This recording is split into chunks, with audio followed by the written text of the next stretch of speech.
మేము ఎప్పుడు మా నాన్నమ్మ వాళ్ళ ఇంట్లో ఉన్నాము. మా తాతయ్య దగ్గర పెద్ద మామిడికాయ చెట్టు ఉంది. ఆ చెట్టు నుంచి రోజు కాయలు కింద పడుతూ ఉంటాయి మామిడికాయలు. అందుకని మా తాతయ్య రోజు వాటిని తీసుకొచ్చి ఇంట్లో పెట్టే వెళ్తాడు. చూడండి, నీళ్ళే ఉన్నాయి. సరే, ఇప్పుడు ఎలా కడగాలో చూపిస్తాం. మా నాన్నమ్మ అక్క నేను జ్యూస్ కూడా చేసాం 1 లీటర్. లాస్ట్లో చూపిస్తాం.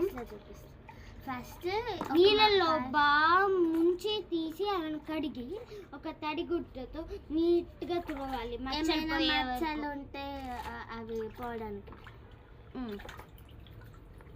చూడండి, నీట్గా మచ్చలు పోయాయి.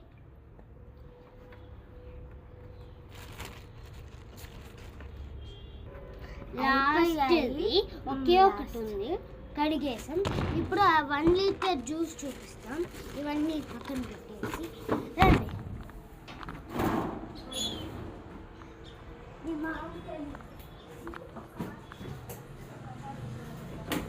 చూడండి, ఈ జ్యూస్ మా నాన్నమ్మ నిన్న రాత్రి చేసింది మామిడికాయలతో. కానీ వీటితో ఇంకొక ఈ జ్యూస్ని ఎలా చేయాలో మేము నెక్స్ట్ వీడియోలో చూపిస్తాం. Bye bye.